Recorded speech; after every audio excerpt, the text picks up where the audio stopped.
units. Half the neighborhood makes less than $35,000 a year, and 40% of the neighborhood makes less than $25,000 a year.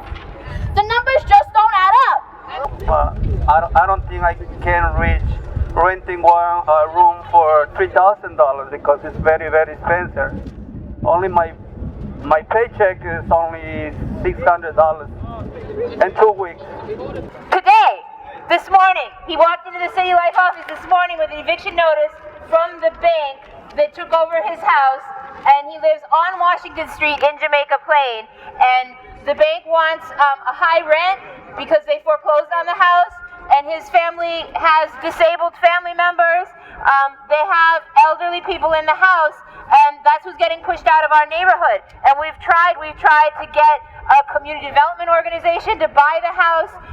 We've tried to communicate with the bank, but all that he sees is like investors coming by, real estate agents trying to make a profit off our neighborhood. And 2/3 of JP and Roxbury households are people of color. So where are these people expected to go?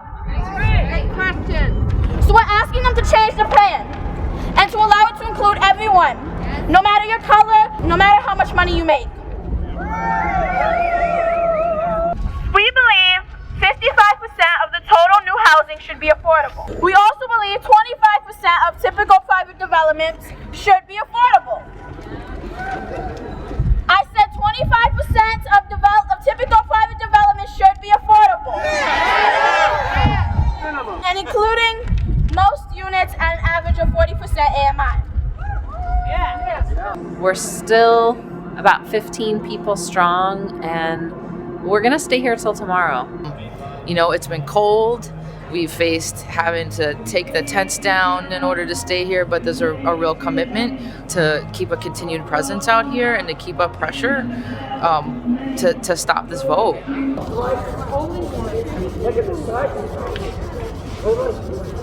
So the vote for the Plan JP Rocks is happening Thursday.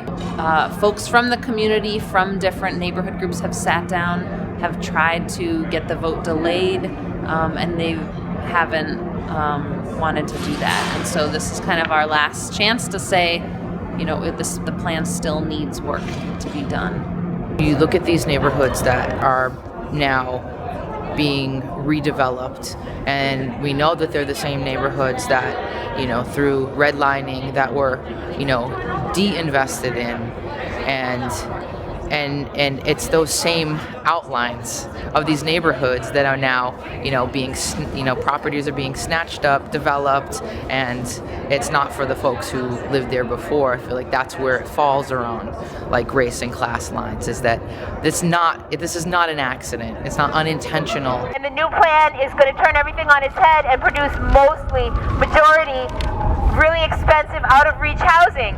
4 of my friends, around the corner from Green Street, had their house bought by developers and are being pushed out. So I'm seeing my community move or be moved out of their homes. And we want to show the mayor that we are here, the folks in the community who can't be here, are here in our presence with us, and they've asked us to stay. We want to stay. It's our duty to fight for freedom. It is our duty to fight for freedom. It's our duty to win. It is our duty to win. We must love and protect one another. We must love and protect one another. Go ahead. We have nothing to lose but our chains. We have nothing to lose but our chains. It's our duty to fight for freedom. It is our duty to fight